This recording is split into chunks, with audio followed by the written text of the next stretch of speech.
So I'd like you to cast your mind back to the peak of the COVID lockdown. How did you spend your extra time at home? Maybe you took up an instrument or started meditating. For me, I actually discovered a newfound interest in strange fruit and veg. Basically, at the start of lockdown, my wife started ordering us a weekly veg box. And my son and I decided to set ourselves the challenge of finding creative ways to cook with some of the stranger ingredients we found inside. Kind of like our own version of Ready, Steady, Cook. This is the challenger ingredient for this week. It's called a choco. Has anyone got any good choco recipes? Anyway, the reason I tell you this is around the same time I also started working on a new project, which was the delivery of the Australian food waste strategy. In 2017, the Australian government set a target of halving Australia's food waste by 2030, in line with the Sustainable Development Goals. And it's my job, along with a handful of other experts, to work out if that is in fact possible, and if so, how. Now, I should say that I'm by no means a technical food waste expert. In fact, prior to 6 months ago, I really didn't know much about the topic. But as a sustainability strategist, I do have some experience in designing roadmaps that try to take an innovative approach to some of these big social and environmental challenges. And that often involves trying to find ways we can make these issues more immediate and tangible for people.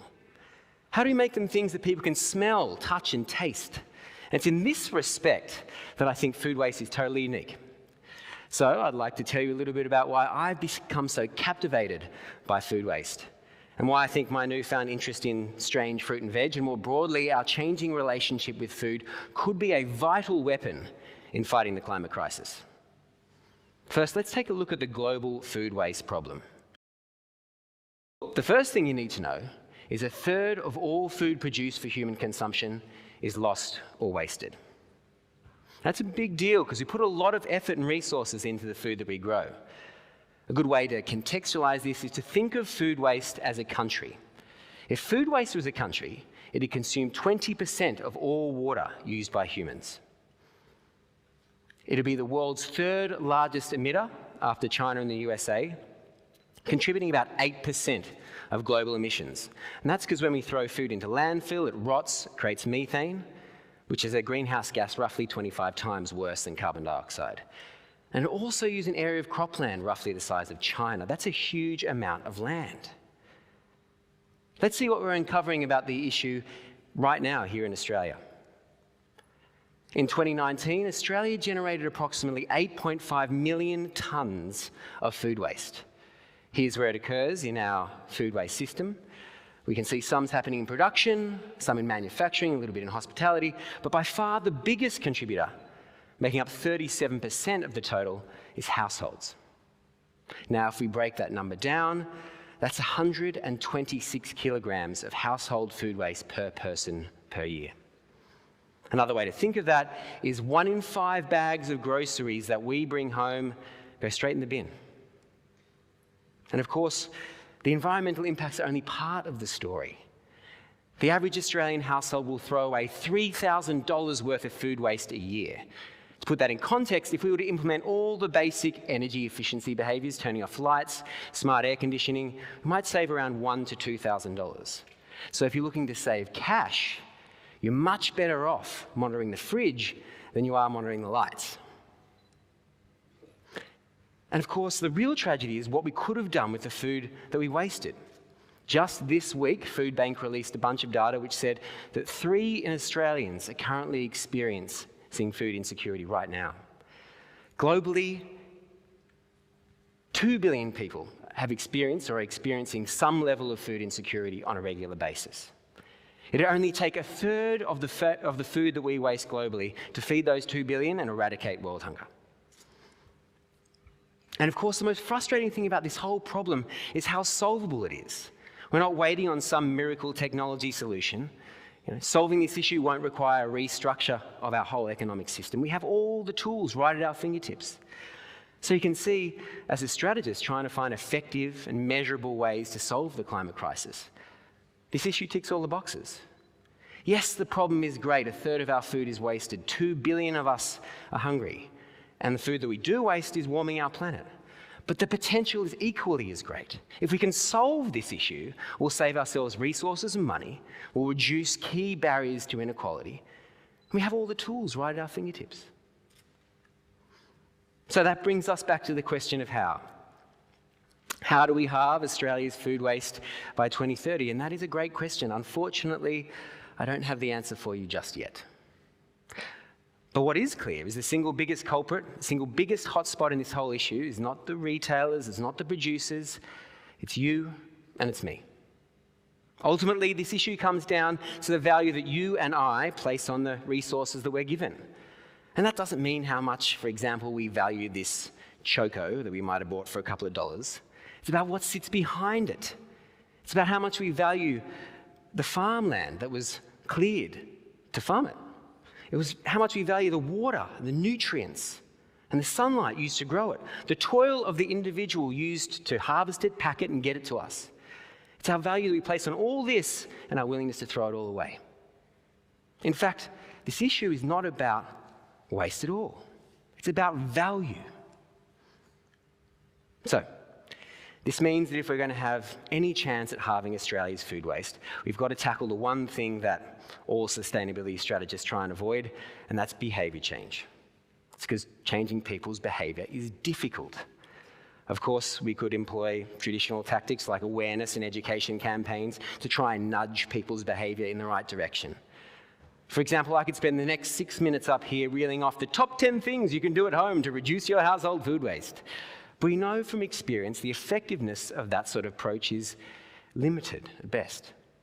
Instead, another approach might be to identify case studies or scenarios where the behaviour change has occurred on its own, where it's happened by itself, and learn from those scenarios to apply to future programs. We also know that those sort of behaviour changes usually occur when there's been some sort of fundamental shift to the status quo of people's lives.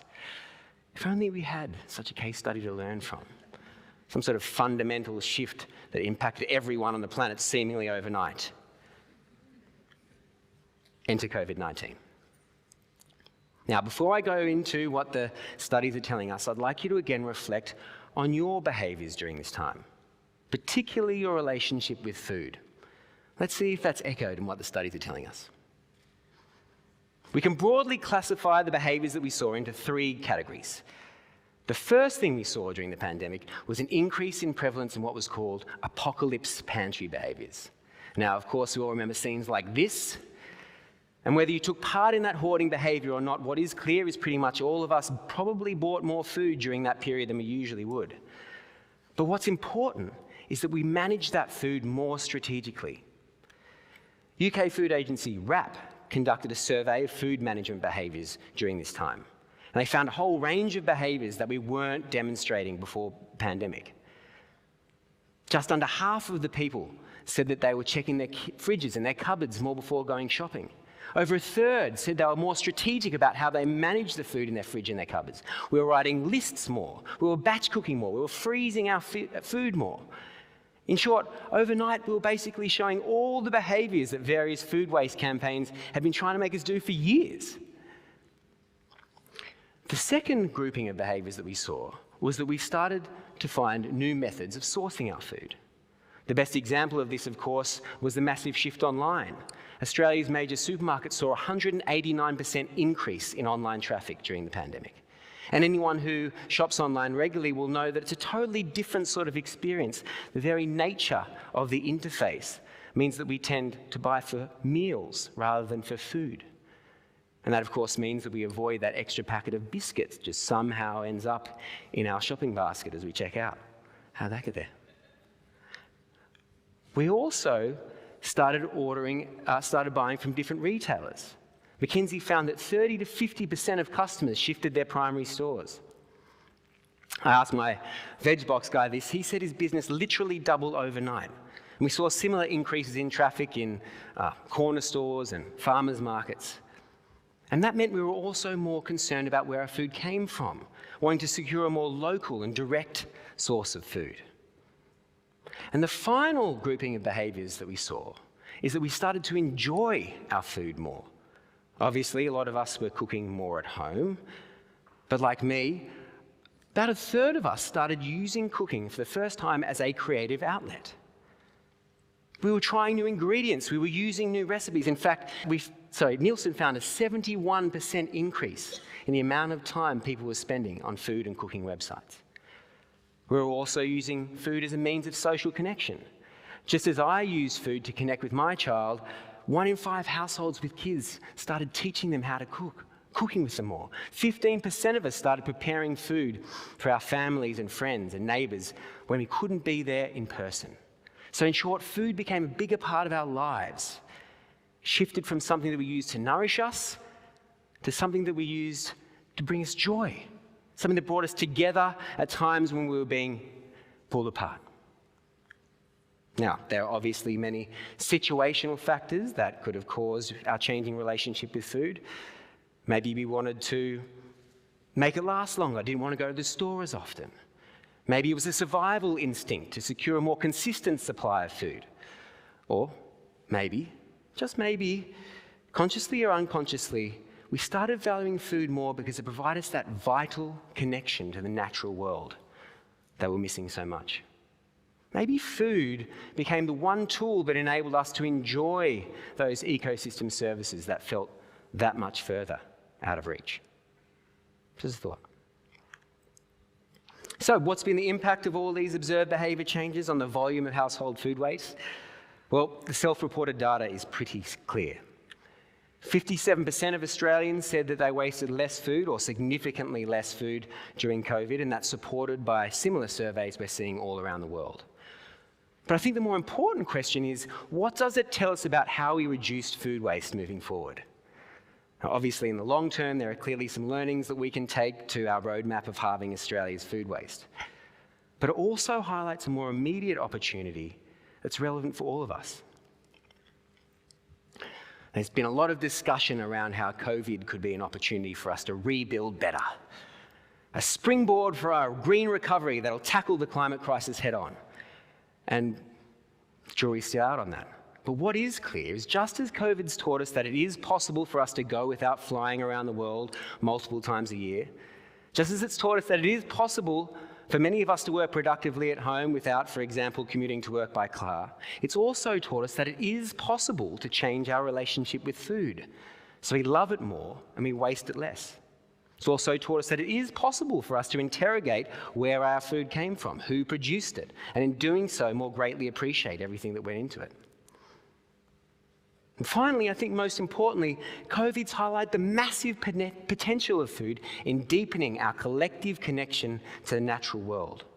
Not only is it the one thing that we all rely on to nourish us, it's unique in its ability to capture all the gifts of the ecosystem services, the sun, the rain, the soil, into something that we can feel, smell and taste right on the plate in front of us. And I think it's this unique characteristic of food, its universality and its tangibility, that make it one of the greatest untapped weapons in driving collective action and awareness, not just on the waste issue, but on the broader climate crisis. At a time when the climate emergency feels so big and scary, food's the one thing that we can all relate to. Not all of us can put solar on our roofs. Not all of us can drive an electric vehicle. But each and every one of us can take simple steps to loving our food more and wasting it less. In a time when we require universal action on the climate crisis, could food be the one avenue, the gateway through which all of us, no matter our age or political standing, could come to appreciate all the benefits of the planet, and more importantly, the existential threat that it faces? So, over the next few weeks and months, we have an opportunity, a short window to embed some of these behaviours that we've learned in this unique time in human history. And as everyday citizens wanting to do your part in halving food waste, I have a very simple message for you. Continue as you did in lockdown. Continue your apocalypse pantry mentality.